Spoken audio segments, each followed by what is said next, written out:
I have a dream, oh, I have a dream.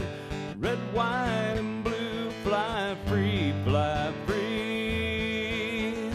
I believe, oh, I believe. Will you dream with me? Good morning, everyone out there. Welcome to Changing Times. It is Wednesday, August the 10th. I can't believe it. This is show number 71. I'm Lynn Morris. And I'm Dawn Blackard. I tell you what, we're glad to be here today. We have a great guest. She's a common person on our show from time to time, but it's been quite a while. Dr. Mary Byrne, how are you doing? I'm doing well, thank you. Well, I tell you what, we've been kind of missing you, and as I was kind of figuring out my shows and things that we would be doing, I thought, wow, I haven't had Dr. Mary Byrne on for a long time, and let's kind of see what she's up to. So we're going to be talking about some really cool things. So if you're interested in public education, which you should be, throughout the United States, be sure and listen in for the next 45 minutes because this show will go by fast, and we've got some great information that we're going to share. We are live every Wednesday at 9 a.m. at the Axe Media Group's headquarters in Springfield, Missouri. And I don't really have anything on my calendar. Do you, Don? Nope. Okay, so school starting. That's school starting. Getting the kids back on the new schedule. Oh yeah, in about 2 weeks around this area, Southwest Missouri, and around the country too, I'm sure. So things will start changing, and people will start getting busier, different routines and things like this. And that's why I think this educational program we're going to be talking about today is so important. And that's why parents and grandparents, I'm a grandparent, so we all need to get involved in our public schools. Go to some school board meetings, know who the school board members are, know their name, call them up, ask them questions, try to talk to the administrators. I mean, just whatever you can do, do it because you owe it to your kids and your grandkids. And even though our public school system is great in some ways, we have some other areas that we have concern in, and that's what we have to make sure that we're making sure. Not every kid can go to a private school. That's right. And not every kid is going to be homeschooled. And so our public education still is the backbone, I believe, of what our country is going to be, the next generation, who's our leaders going to be, and things like this. So I really think this is going to be a great show. Next week, just where we'll get this out, next week, both Don and I are going to be on assignment. We go out on assignment and kind of look around to find out what we want to have on our show. And by the way, you can send us an email or send it to the Axe Media Group's Facebook page, and we'd love to know if you have a topic you want to hear last part of the summer or early fall. Let us know, and we'll try to get that on there too. But we'll be on assignment next week, and so our co-host is being Elvis in Nashville, and then he's going out on tour with the Backstreet Boys, and he's going to be gone about 6 weeks as the opening act for Elvis. Because Louis Michael's amazing. Louis Michael, he's an amazing man, and he's a sponsor of ours and one of our volunteer co-hosts, but got to find somebody to volunteer to be the co-host substitute, I think. So because Louis Michael is so busy, but anyway, we'll do that. We're going to have show number 1. So for a lot of you, so we have so many more people that's watching our show today around the world, everywhere. Human trafficking. It is still a tremendous problem. You don't hear too much about it. It's kind of like pushed beside, but it's still there. It's very, it's a bad thing, and it's really something our country still needs to tackle. Hope someday that we can continue to make improvements on that. But I have a feeling it's probably worse today, ladies, than it was a year and a half ago when we started our show, and that's too bad. Well, that's one of the reasons that there's such concern about the illegal border crossing is because they're bringing children over to be trafficked. Well, see, and what a horrible thing. I mean, greatest country in the world, and we have so many problems ourselves. I don't know. That show was seen so many times, and it's going to be great to have it seen by more people. Yes. Yeah. I mean, we have. The neat thing about our show, when you miss this show, you're watching it live, but not everybody can watch it live. but you can go back an hour later and you can watch it on Axe Media Group's Facebook page, and you can watch it day or night. You can any time during the day or night. You can watch it a week from now, 2 weeks, a month from now. I have people that once they find out about our show, they'll go backwards and start watching 3 shows, 6 shows, something like that. And so they do that to try to catch up, see what kind of topics that we have. So that's a great thing. Also, besides Facebook, it's live on YouTube, it's on Twitter, it's on LinkedIn, Daily Motion, and Rumble.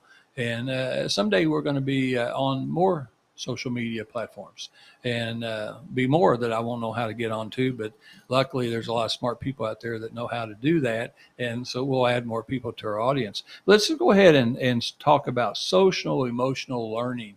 You know, when I called Dr. Mary Byrne up, this one of the first things that came out of her mouth was, hey, let's talk about this. This is kind of like a cousin to critical race theory, isn't it? It's a relative of cousin race theory. Common Core and the whole equity vocabulary the equity vocabulary comes out of critical race theory, okay? Because they're not talking about equality, equal value. They're talking about something that can be reduced to counting, okay? So it's something that you can calculate statistically. And so what they do is they use the number of white people, regardless of what the factor is. The example I like to use is school discipline. The number of white students becomes the bar. And then in terms of school discipline, they look at different kinds of behavior problems.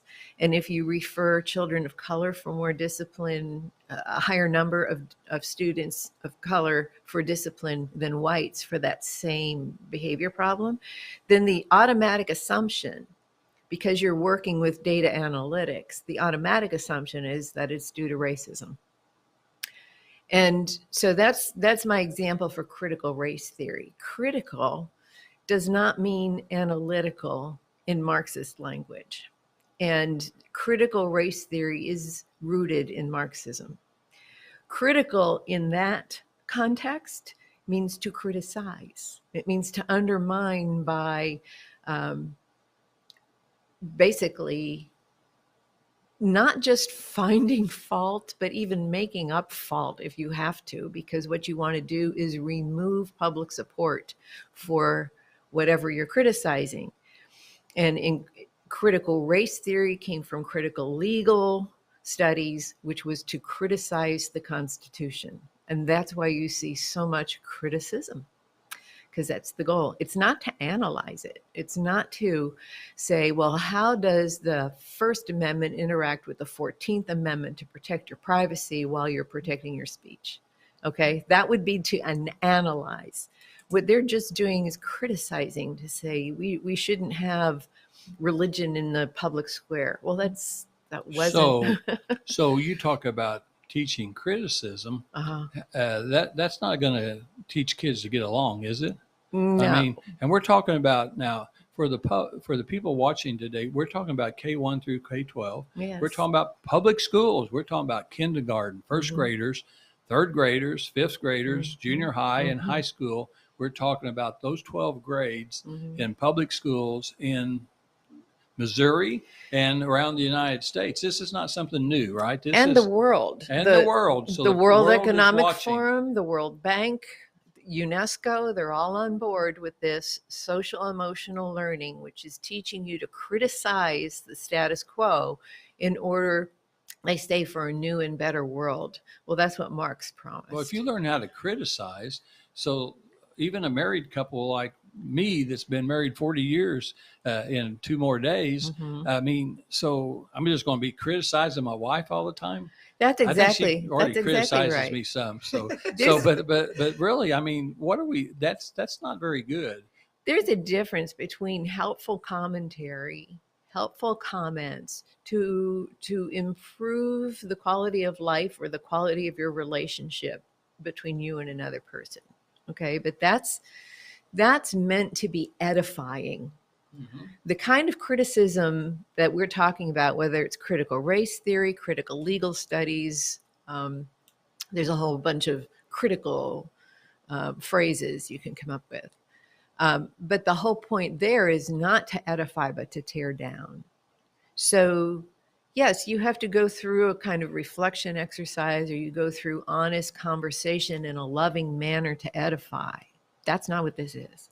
This is definitely a Marxist strategy. And in Maoist terms, there was a Wall Street Journal article by a woman who is of Chinese descent describing what her great-grandfather went through in China.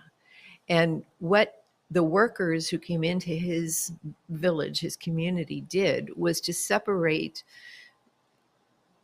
even though they were all of the same economic strata, basically, they separated them into 5 groups. And the groups were the landowners, the wealthier laborers, the middle laborers, and then the poor. And so they were stratifying. And then what they do is they put the target group in the middle, and they have what are called bitter speak. And the whole point is to stimulate animosity against that target group. Does this sound familiar? This is what they do with white supremacy. You target a particular identifiable group by criticizing it. And so what they're teaching in this critical race theory, using this phrase white supremacy, is that whites are the oppressors and everybody else is the oppressed. So it's a different version of that same strategy in order to cause destabilization in a community network so that you can take it over. Our country will never be back to where it used to be. It's going to be continually be divided more and more if we continue to let this go on. So let me ask you this, Dr. Byrne. So as a parent, as a grandparent out there watching today, if they wanted to ask the school board, go to a school board meeting, or ask the superintendent or principal about this particular subject, what would the school say? The school would say, we're not doing it. We're not doing it. The school would say, and social emotional learning has a long history within schools. It's all driven by educational psychologists or counseling. It's coming from that end of the education personnel. It is not coming up through content experts, history, mathematics.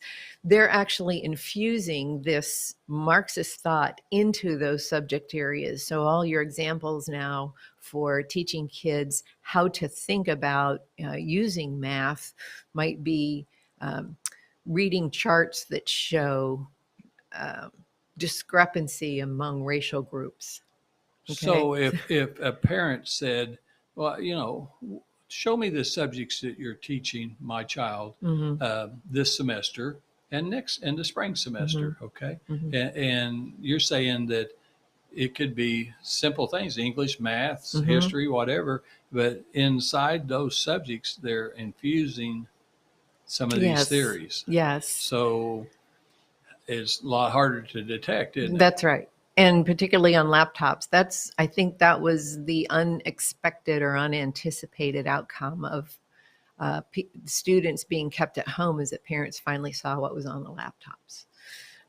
Because when you eliminate the books, the parents can't refer to it. You have to, have certain codes to get into different assignments and so on. And what happened, the reason this became an item in Missouri was because there were school districts like the Rockwood School District where a letter was basically filtered to the public unauthorized from a coordinator in the English Language Arts Department telling the teachers to have 2 sets of assignments, one that the parent can see and one that was given to the student.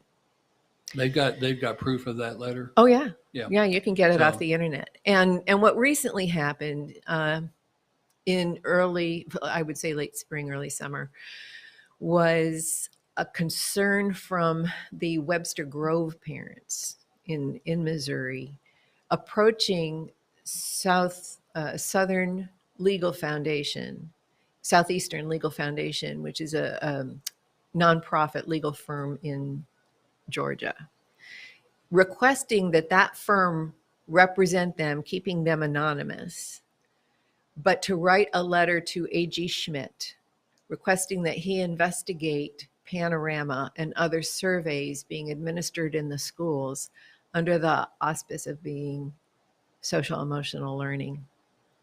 And Panorama was named as the assessment tool for this social emotional learning. And you might recognize it as having been in the national news because Merrick Garland's son-in-law was one of the founders of Panorama. And what Merrick Garland did was write a letter to the FBI instructing them to look out for terrorist parents going to board meetings complaining about what was going on in the schools. There's a lot of parents that are terrorists that I know that go to school board meetings. Yeah. So, we got a lot of terrorists around. Well, there's no denying that out of frustration. And I've been at this for 10 years, trying to go through the normal channels of calling the attention to the authorities that what's going on in education is derailed from what the constitutional purpose of education is. We're not getting very far. Well, let me ask you this. We live in Missouri. Mm-hmm. We got 49 other states out there watching this show. And so let's talk about Missouri. We've got big cities, Kansas City, St. Louis, all the big suburbs around there. We've got Springfield, Missouri, third largest city. Well, then we've got some really nice communities, Ozark and Nixon, Republic, all these great Southwest Missouri towns. Do you think that it's infiltrated into 100% of the schools, 75, 50? Oh, yeah. No, do you think it's in all schools? It is now part of the Missouri School Improvement Plan standards. The federal government is telling the state. Well, the state is cooperating with the federal government. Because they get advice from them. That's right. Yeah.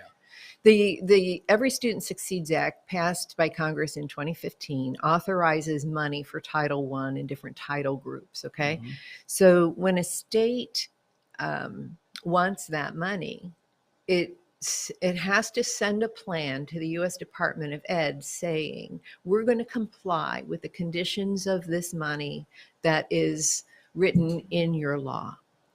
And it's called the Comprehensive School Improvement Plan. So they have to send back to the U.S. Department of Ed a plan for saying, this is how we're going to conform to what you're giving us the money for. Then the federal government releases the funds, and then the Department of Elementary and Secondary Ed, hereafter known as DESE, tells the school districts, if you're going to have some of this money, then give us your local plan consistent with the plan we gave the federal government. This is all my explanation is saying, whenever the state tells you we have local control, it's bunk. It's bunk. Because it's being it's tethered to that federal dollar coming in. And because the state looked for it, then they tether the local district to it with their local plan for compliance. And then they deliver the money. And what's recently happened is the change in the Missouri School Improvement Plan standards, which is used to accredit local districts. So you have the carrot giving them grant money, and you have the stick penalizing them if they don't conform with the plan by saying you lose accreditation points. And the threat there is eventually the state board can take you over if your score is low enough. Do you think not every teacher is going along with this, right? Every teacher who wants their job will have to go along with it. So the whole point is, it's that federal law, the Every Student Succeeds Act, that built social emotional learning into the federal agenda. So if you're a whistleblower teacher, you probably lose your job? Yes. Unless you're protected, unless you file a lawsuit and you get protected by the court. Now, in the state of Missouri, you're supposed to be there's whistleblower protection, okay? But they can make your life miserable. There's a way to do that. Well, when I was on the school board, and that's 30 plus years ago, 2 terms, 6 years, I remember the first meeting or two I went to, And so it's got progressively worse since that time because it's been going on past 30 years, probably 100 years. Wouldn't you think that a lot of these things have Well, been going on? yes, the psychological features of what they're calling social emotional learning actually came from the early 1900s with the German establishment of psychology. Well, you see, here's the deal. So another gentleman, Mike Woody, a good friend of mine, he and I, and he was real big with Silver Dollar City and Whitewater down in Branson, and he and I got on the school board at the same time, and we had we had these great ideas that we thought would be good for public schools, and I had a list of them, and as I went through the list, after over 2 or 3 meetings, each time the superintendent said, "Well, that's a great idea, Lynn, but you know what? We get federal money, and we can't do that because we would lose our money." Now, you just got through saying that you're going to lose the money. And so that was 30 plus years ago when I was on the school board. Now the school board members today have to face the same thing, and so there's always strings to the money. We're going to talk about what can parents do, and we're going to talk about some solutions when we get back. But we're going to talk about sponsors now. Okay, we do have 3 great sponsors. Don and I are extremely proud of these people. Our first sponsor is Brad Pistow. He is a certified fiduciary financial planner right there in Ozark, Missouri. So Southwest Missouri. If you don't live in Missouri, he's also licensed in Missouri, Arkansas, and Kansas. He also has friends, associates in the other 47 states. He's known all over the country, giving talks, writing books, 2 best-selling books, Safe Money Matters, and what's his other book? Bulletproof. And he'll give people those books for free. Yeah, free. You can just call. This is the number. Get your pencil and paper ready. We're going to be giving some numbers out. 417-581-9222. 417-581-9222. Brad Pistow, certified fiduciary financial planner. It's never too late to start thinking about, or never too early to start thinking about retirement plan. Look at the inflation and what it's costing today to live, and you better have some type of solid savings plan, retirement plan, and he can help you do that.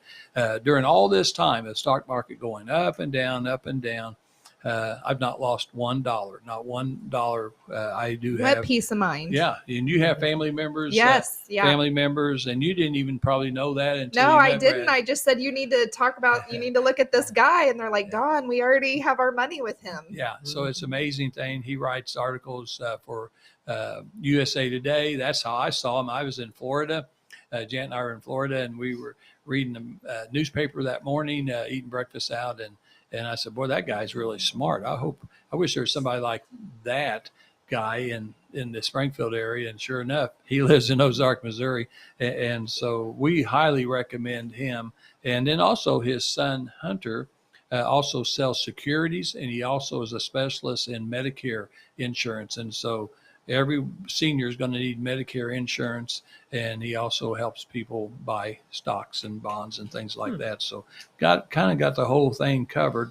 The next sponsor we want to talk about is John Whittaker and John Youngblood. That's Youngblood Motor Group. These guys are just fantastic. Over 43 years in Southwest Missouri, the oldest local dealership in Southwest Missouri. And they sell Nissan, Kia. They have over 250 used cars on one side of the South Campbell lot. Across the street on South Campbell, they have the new cars. John Whittaker, he was in our show, sitting right where you were, Mary, and he was talking to us about the differences between leasing and buying. When do you lease? When do you buy? He also talked about the value of buying a used car because cars are costing so much today, and a lot of new cars, you can't even get them. They can't get them ordered fast enough. And so he's talking about the types of certified used cars that have been really looked through and examined where you're not buying a car that you're going to be spending a lot of money on. Talked about that value. He also talked about electric car that I thought was just great, that I might be interested in buying someday. You know what? The government wants everybody to have a little electric car. I don't want a little tiny car I get killed in, and I have to charge it at every charging station, every block or two. But I don't want that. But he's got a car that actually has a generator that recharges the battery. So when we're driving down the road, it gets about 55 miles per gallon. But when you drive down the road, when the battery winds down, then the generator starts and it runs on gas until the generator recharges the battery, and then you don't even know it's switching back and forth. Now and you never have to take it to a charging station, and you don't have to turn your garage into a charging station. I'm thinking now this would be more like what I would buy. And so he has a 72-hour guarantee. You can buy the car, they can deliver the car. If you don't like that car, they'll bring you another car. You don't even have to go to the lot. You can do everything online like Don would do and make your trade, everything online. Never talk to a person live until they bring the car to you. That's pretty cool. Yeah, they're also interested in your used vehicle. Yeah, so give them a call if you're thinking about selling your used vehicle. Yeah. And what's that number again, Lynn? Oh, I don't think I gave that number, but I do want to give that number. It is 417-882-3838. 882-3838, 417 area code. So you got to do that. That's John Youngblood, John Whittaker. And our third sponsor, as we just talked about him just a while ago, Louis Michael. He's our newest sponsor, and he's a realtor for the company called The Firm, F-I-R-M, in Ozark, Missouri, a great family that owns that. And they have a bunch of great realtors. They're independent realtors working under The Firm. And so Louis Michael, if you want to buy a house, you want to sell a house, he's going to help you. You want to buy land, he'll help you do that. And we figured this out while he was on our show, that he's a professional Elvis singer. He's probably one of the best in the country, and he's doing that right now. And if you buy a house or sell a house, he will actually help you have a block party. So he's going to sing, he'll bring his equipment and he'll sing Elvis songs and get all your new neighbors together where you can just meet everybody, just have a party. Fantastic idea. So that's a great idea of doing that. But his phone number, he's not there now, he's in Nashville, but I'm sure he still answered this. I bet he will. Yeah, 417-988-1086. 417-988-1086, The Firm in Ozark, Missouri. And the other neat thing about Louis Michael is that he's told us he wants people to know, his life, like many people watching today, was faced with anxiety, depression, all types of mood changes, and just different types of mental anguish and things like that as he was growing up. And so he almost committed suicide at one time, gun to his head, just seconds away of just ending his life.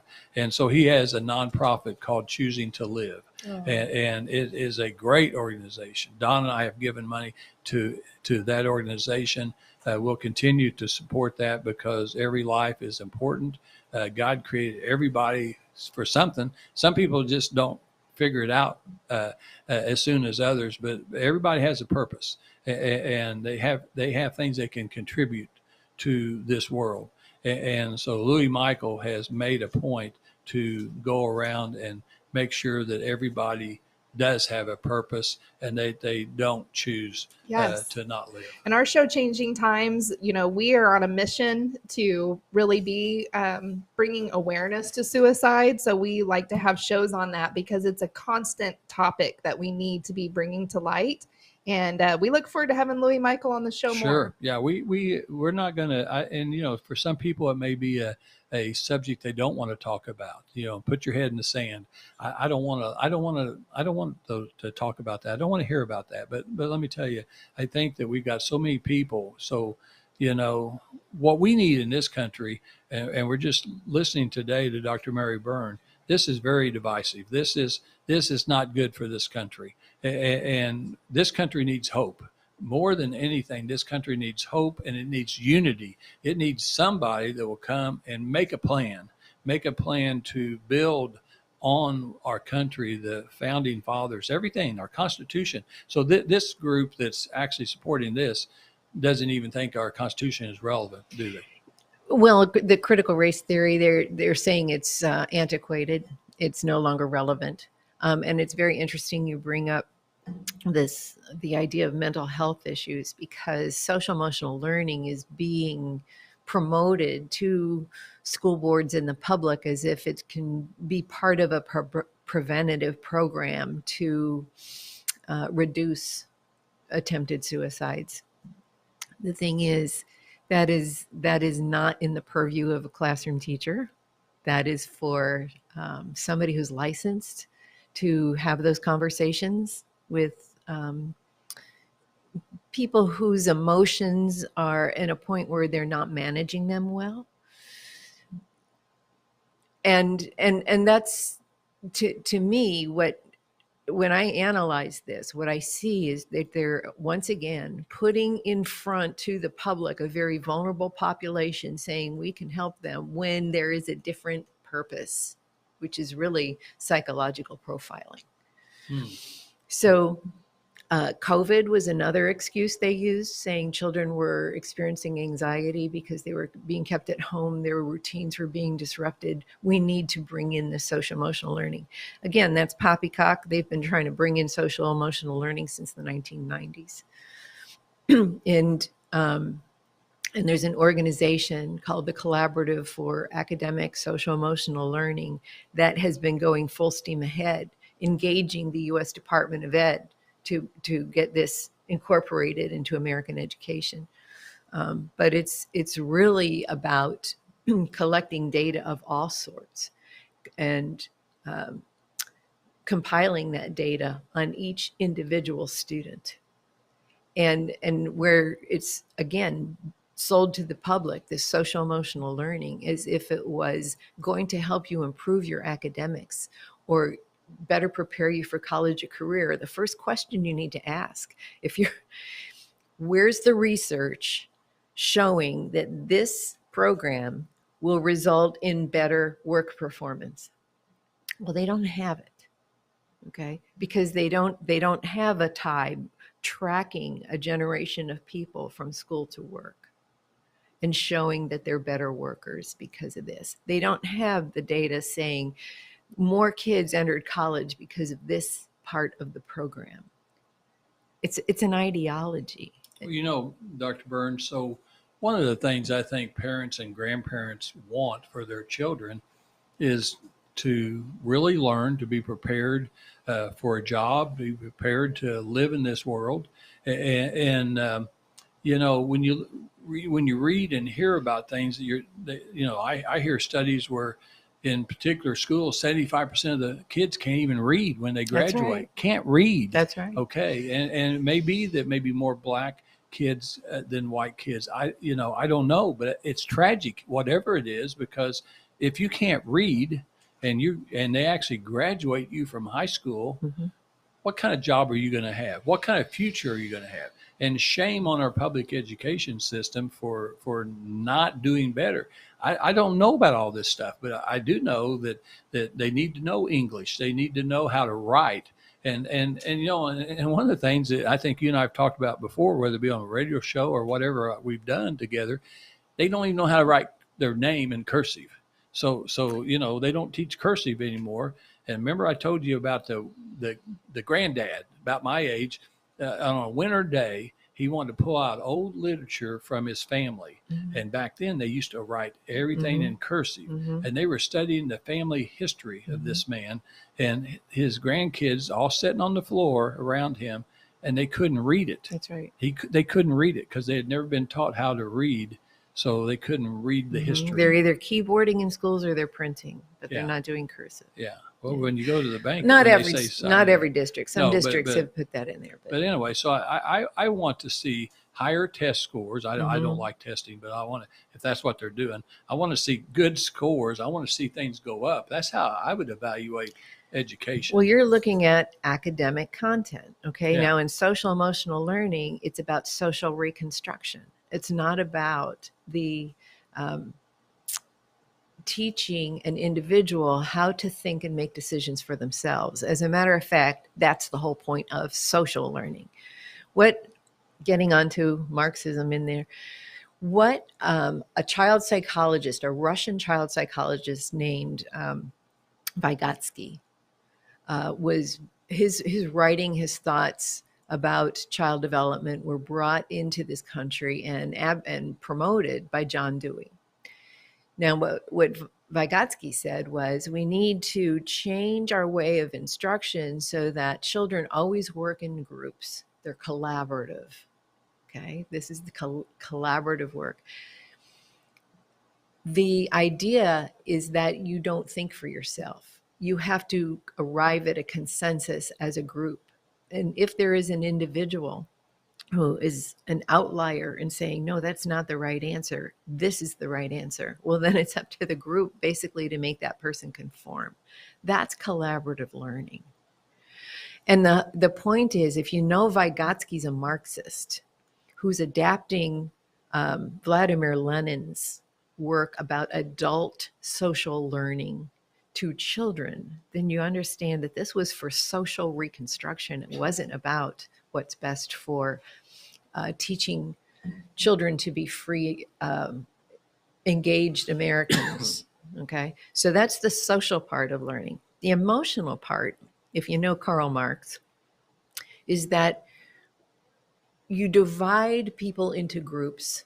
You identify one of those target groups as the oppressor, and you have all of the other groups target them for bitter speech.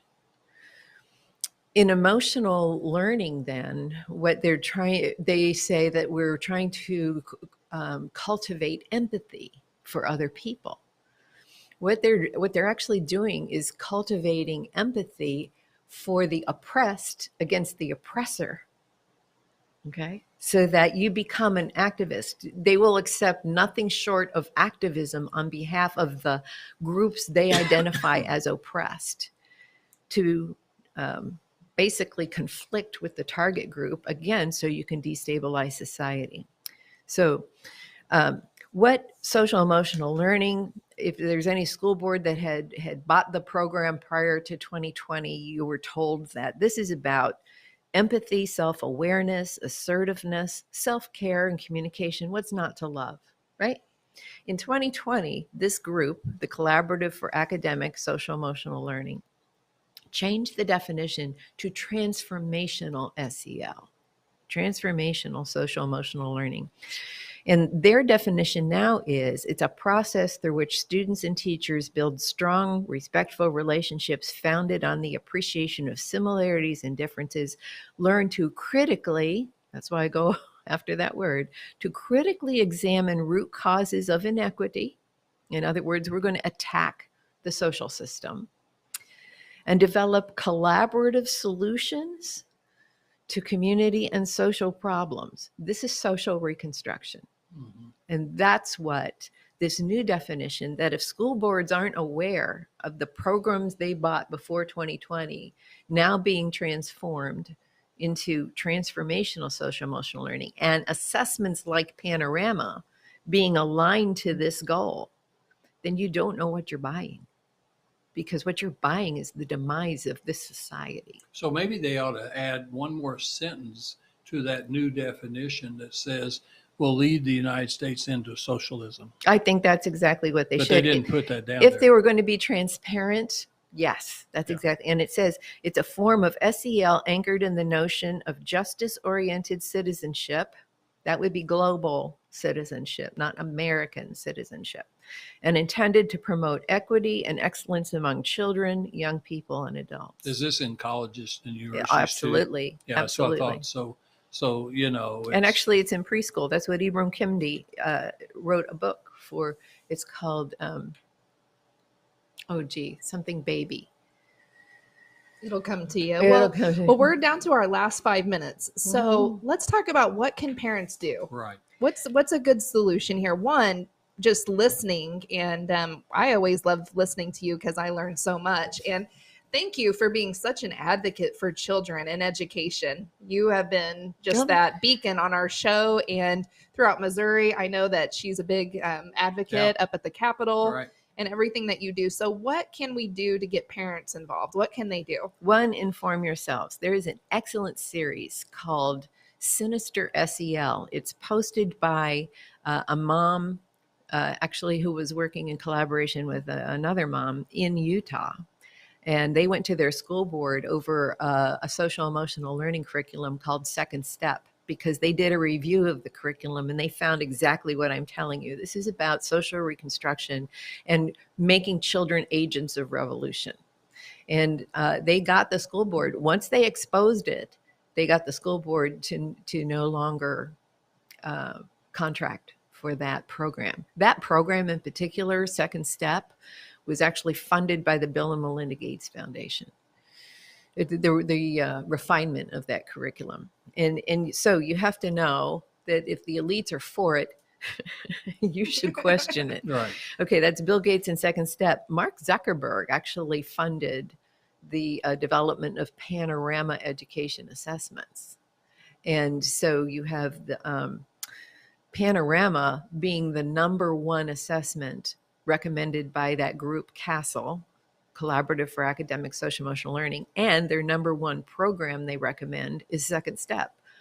Who'd have thought that, So you have to, if you watch that series called Sinister SEL, you can get it on YouTube. There's 6 parts. You will have a very firm understanding of what's going on, what the history was, what the parents did to get it out of their school system. So one thing you got to do, like Don asked, is educate. Educate yourself. Parents and grandparents have to educate. And I would just tell you this, being a school board member in the past and still being involved in government, we parents and grandparents, when you go to a school board meeting, there's 2 things I really want you to make sure you do. You've got to be polite. You've got to have manners, because the other side sometimes does not. And you'll never get anywhere by being angry and yelling and shouting and things like that. Well, and that's exactly why Merrick Garland had the FBI, start scoping out these parents. Yeah. What I recommend is that you always write down your testimony. Yeah, you have about 3 minutes probably. Read it unemotionally. Yeah. And then submit it for record. Right. All right. So they can't tag you, but you can be honest. And writing helps you be thoughtful about your word choice. Sure. And it doesn't matter that you read it, because that way you won't. Sometimes when you're just talking, it's hard to get that 3 minutes in. They're probably not going to give you more than about 3 minutes. Probably not more than 3. But one of the things about reading is that then you don't engage eye contact. And if you know about debate, you don't engage eye contact with your opposition. And it's sad to say that these school board members are your opponents, but if they're not, and I don't mean to create animosity, but my point is, if they're not listening, and I've had 10 years of school boards not listening, if they're not listening, then you are on an opposing team, and you have to flip them. You have to work through the election process to flip them, and you get people on there who will listen. There's a trend for new school board members at every election, 1 or 2 at a time, to maybe change the balance of school boards. That's right. And that's another plus. That's a positive thing. Anything else that's positive that we could? You need to watch your children and have conversations with them, because some children are being injured by these conversations. Yes. Especially if they're told they're the oppressor. Right. There are stories of parents in the St. Louis area whose children came home and started being anxious. And this is one of the reasons you see children wanting to transition into a different idea of their sex, because they no longer want to be in the oppressor group. Right. Well, Okay. that's true. So you have to have conversations with them. If they're in that position, get them out. Yeah. Get them Yes, out. absolutely. Okay. Well, very good. Well, I think we've got 1 minute left.